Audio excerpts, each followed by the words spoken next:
Welcome to the France 24 debate. Iran marks 40 years since the revolution. In Tehran, let's show you the scenes this February the 11th, 2019. A massed crowd, all with the same purpose, it seems, celebrating that revolution, the foundation of the Islamic Republic. It was back in 1979 the Shah was overthrown and his place taken by Ayatollah Khomeinei, a change that shook the region, shocked the world, a change that in many ways still the West is trying to understand. Well, in this debate you'll hear from Iranians about their country, about their hopes and their aspirations. What do they think of the last 40 years? What do they want for the next 4 decades? Let's hear now from Iran's President Hassan Rouhani speaking a little earlier to the crowds today in Tehran. If our revolution had not been an Islamic revolution, but an Iranian revolution, or a national revolution, then the revolution would not have withstood the threats and the plots aimed against it. Our people will face difficulties in the future. Our people currently face difficulties in their daily lives. But by helping each other, we will put these difficulties behind us. The situation inside America is worse than they thought. The condition in our region is much better than the Americans had thought. Hassan Rouhani speaking a few moments ago. Let's introduce you to our guests to discuss Iran past, present and future. Here in the studio we have Hamdan Mostafi, who's editor-in-chief of Courier International. Thank you very much for joining us. You brought your edition with you, which your analysis of the situation is in. Yeah, we have a special issue about the 40 years anniversary, trying to assess what happened and what's going to happen next. Looking forward to hearing exactly what you've got to say. Hamdan, thank you very much for joining us. On the other side of the studio, Sanam Shantia, who you recognise, of course, France 24 journalist and presenter of Middle East Matters. Our weekly look at the region, and many people might not know that you are actually Iranian, born in Tehran. Indeed, I am indeed. So I'll be giving you a perspective from the country, hopefully. OK, speaking from the heart as well. Joining us by satellite from Washington, Fred Fleitz, who's president of the Centre for Security Policy. Fred, thank you for joining us. And joining us by Skype from Uppsala in Sweden, I believe, Ruzbeh Parsi, head of Middle East and North Africa Programme at the Swedish Institute of International Affairs. Thank you both for joining us. We are waiting to establish a link with Tehran. So Mohammed Marandi, a political analyst from the University of Tehran, can join us to give us his perspective. But before we bring everybody in, let's, well, go into some feelings about this 11th of February, what it means, how it feels and what's the importance of it. Hamdan, may I start with you? You've been obviously working on this day and night for as long as it's taken to put together your piece for your magazine. But how do you feel? Because obviously when you saw those images we were showing from Tehran, there was, I noticed on your face, an expression of a certain, well, doubt about what you were seeing. Well, it's very interesting that Hassan Rouhani would stress on the fact that the revolution was an Islamic revolution.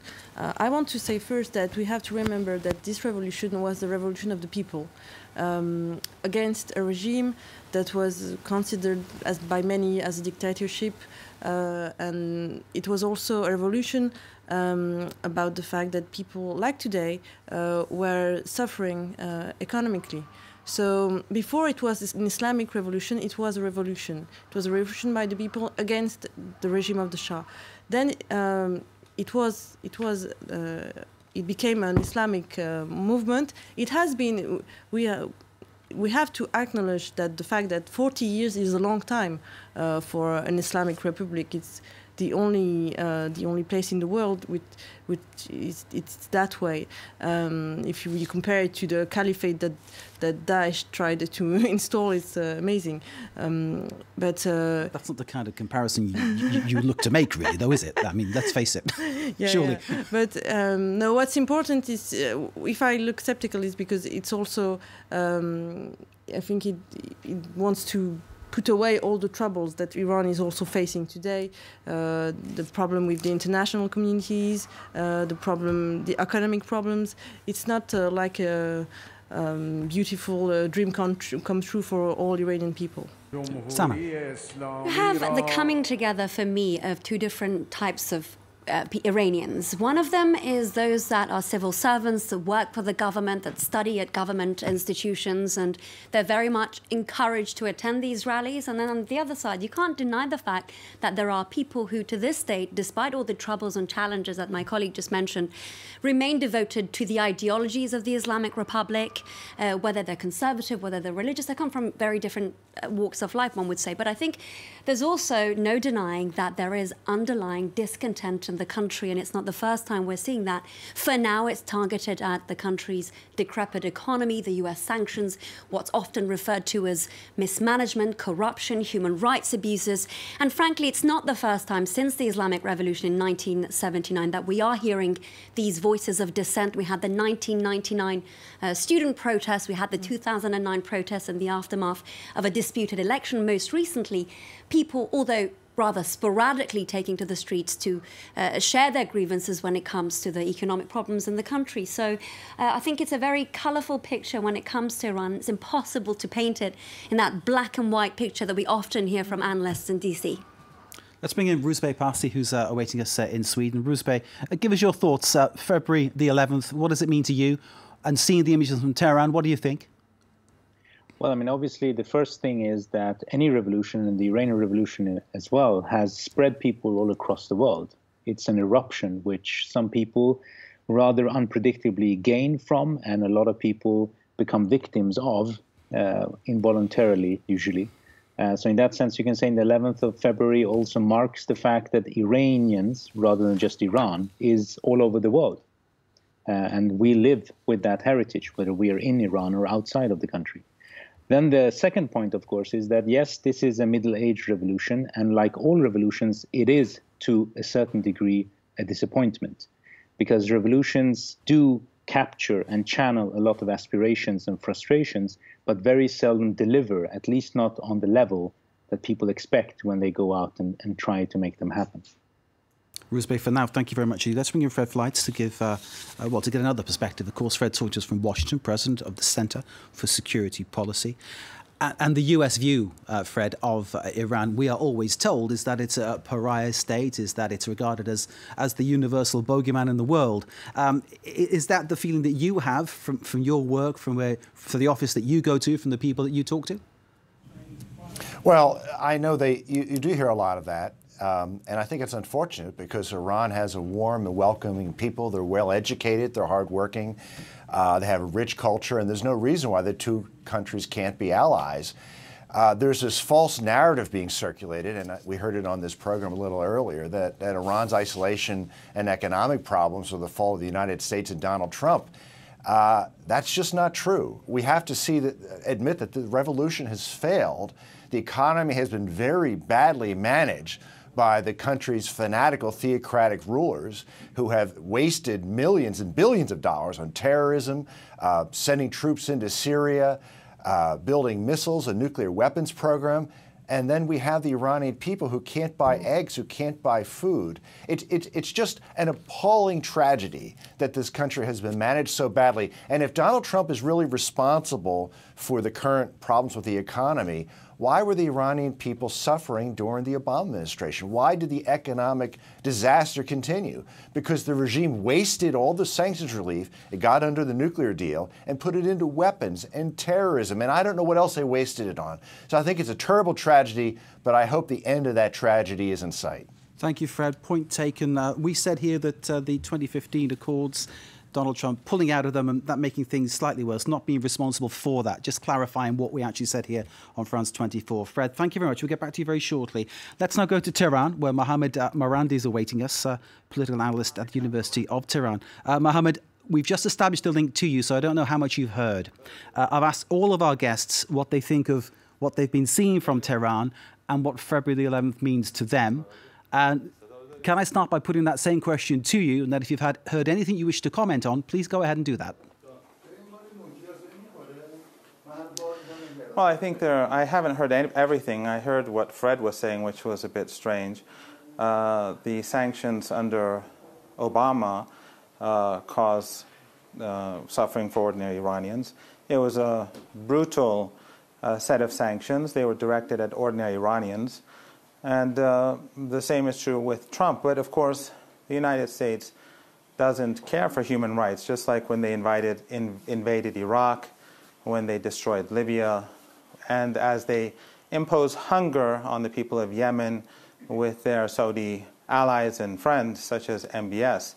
So I guess I don't think that they understand what it means to try to make people suffer, because they are exceptional. You live in a Eurocentric world, therefore your values are superior to others. So imposing hunger on people, of course, is for the greater good of humanity. Or, for example, comparing Iran to ISIS, I think, is bizarre, because ISIS was, of course, created by your own allies in this region.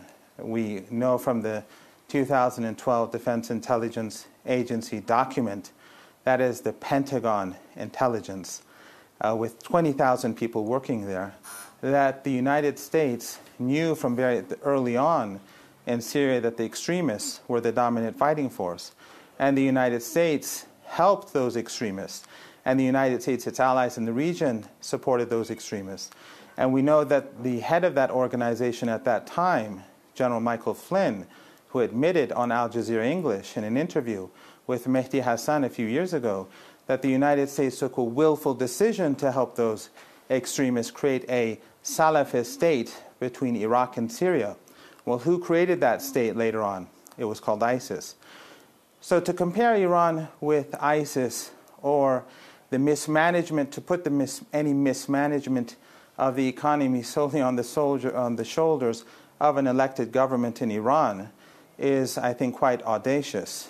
The United States has tried to impose suffering on Iran, but the economy continues to function despite major difficulties.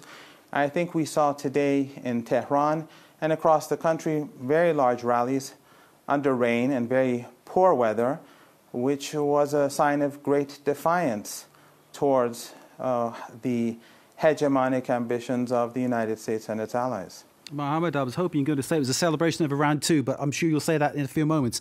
Mohammed Brandi, thank you. Fred Flights, thank you very much indeed. Rouzbeh Parsi, thank you too. I'll try to bring you back in as soon as I possibly can. It's back to the studio now. Sanam. I would also like to react to comments from Fred earlier, who was essentially building this picture of Iran being a pariah state. Of course, the Islamic Revolution led to Iran being isolated from the international community, most significantly from the United States. But if Iran was indeed completely at fault for the nuclear deal, which was clinched back in 2015, falling apart, then we wouldn't see the European powers, Mark, like Britain, like Germany, like France, scrambling to come up with what's being referred to as an SPV, which is, of course, a special purpose vehicle, a way to be able to continue trade with the Iranians, because for them, nuclear disarmament in the region, security, international security, trumps everything else. And as a result of that, they're working on this trade channel. We don't have a great deal of details, but we know that it's to facilitate food purchases, medicine, medical devices in return for oil. And they are, in a way, some observers are saying, risking the wrath of the US administration, something defines the responsibility that these European powers, for the time being, claim to be able to share amongst themselves. So if indeed Iran wasn't approved by the IAEA, the international body that monitors its nuclear program, over a dozen times, that it is indeed complying to the JCPOA, the nuclear deal, then we'd see what perspective is coming from. But currently I am at a loss. Sanam, thank you. Let's bring Hamdan Mostafi from Korea International India for another thought. In terms of what has been happening today, in terms of how Iran is, would you see this 40-year anniversary as being something that should be celebrated? Do you see it as something that should be kind of put on one side and looked at in a completely different way? Well, as my friend said before, there is no black and white picture of Iran. Some people... I'm getting that impression. Yeah. Yeah, some people are, of course, celebrating, because for some people it was something better than what they had before. But many Iranians went into exile. Many Iranians suffered from the revolution. And today... whether you attribute it to the mullahs or you attribute it to the US, the reality is that the Iranian people are in trouble. They're suffering. They have problems with medicine. They have problems with everyday life. And I mean, they didn't do anything special to deserve that, because when you think that 60% of the Iranian population is under 40, so they were not born, you have to think about what are the aspirations of this generation, what kind of country they want. In our special issue this week, we have an interview with Peace Nobel Prize Shirin Ebadi, and she says, why not have another referendum on the Islamic regime, like there was a referendum? She seems to also inadvertently be calling for regime change, so I don't know whether she's necessarily representative of the Iranian voices inside the country. She joins the likes of Masih Ali-Najad, who's an activist in Washington, D.C., monarchists, pro-MEK, which is a former terrorist organization. There are as many Iranian opposition or as there are Iranians, but the point is that you have to wonder now, is it what the people want today? I don't have the answer to that question. I don't think any of us do. I don't think any of us has the answer, but that's also a light you should put on the celebrations today. Let's go back to Tehran and speak to Mohammad Marandi from the University of Tehran, political analyst there. Mohammad, in terms of what has been happening today where you are, in terms of what this is saying about Iran now, would you say that this is proof that Iran works, that Iran is strong, that Iran does have a very strong future in this same way as an Islamic republic? Yes, I think Iran is extraordinarily strong. And I think today shows that the Islamic Republic of Iran has a high degree of legitimacy among the people. And I think that the elections that we have in Iran, where, for example, the recent presidential elections had a turnout of roughly 74 or 75%, I think, that shows that that elections in Iran are meaningful. The leader is elected by a council that is elected by the people, and that council can remove him. We have local elections, and we have parliamentary elections.